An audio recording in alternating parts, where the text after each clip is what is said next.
What's going on, guys? It's your favorite fat loss coach, Joel Staley here. And did you know that the word diet actually comes from the Greek word diaeta, which actually meant way of life? Why then do 95% of diets fail? That's right, 95% of people who lose weight end up gaining it back.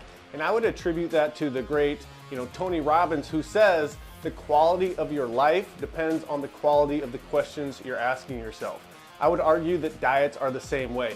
That's why in this video we're covering the top 4 questions you should ask yourself before starting a new fat loss diet. Let's get right into it.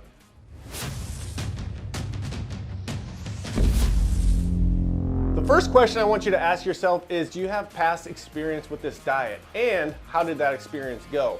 I talked to so many people who said, I've tried counting calories over and over again, but life got crazy, I lost motivation, it stopped working for me. Well, it was Einstein who said the definition of insanity is it's trying the same thing over and over and over again and expecting a different result.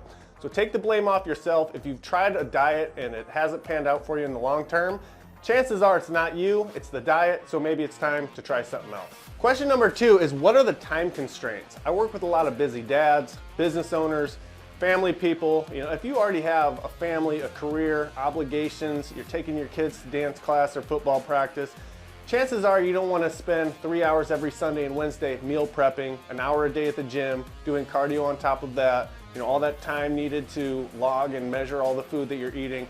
So think about, what are the time constraints, and is this something that I'm really dedicated to, spending all this extra time that I don't have just to lose a few pounds a week? Question number 3 is a big one, and that is this sustainable? A lot of people try Whole30 or 75 hard or keto or carnivore. The fact is, you need to ask yourself, not is this something I can dedicate 90 days to, but is this something that I can do for the rest of my life?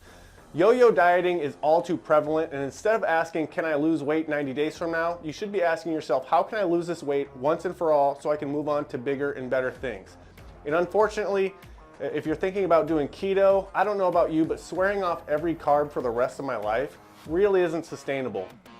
75 hard, even though it's not really a fat loss diet, it's more of a mental thing. It's great for 75 days, but can you do it forever? Probably not. Whole30, can you eat nothing but whole foods forever? If you're like me and you like tacos, margaritas, and breakfast sandwiches, and you name it, the answer is probably no. So think, can I see myself doing this at least on some level for the rest of my life? And if the answer is no, it's time to cross it off the list. And last but not least, what's the ROI going to be? Meaning, what's going to be the return on my investment? Again, if you're doing all this meal prepping, you're saying no to friends who want to go get a drink with you, you're watching your family eat spaghetti while you're having chicken breast, you're spending hours at the gym every day or doing all this cardio that you don't want to do just to hop on the scale and see that you're breaking even or down 1 pound for the week, probably not something that's going to be sustainable for you long term. So find a diet that's not going to require a ton from you and that's going to give you results quickly. Guys, hopefully this makes sense for you. If you'd like to see my diet plan and what works for the clients that I train, I've left a free guide below this video. At the end of the day, you need to find something that's sustainable for you, that's not going to cause you too much time and headache, and it's going to get you quick results. If that's what you're looking for, I've dropped a guide in the description of this video. Make sure you get your hands on that. Don't forget to like, subscribe, and hit the bell for notifications. Drop any fasting related questions you have below, and we'll see you in the next video.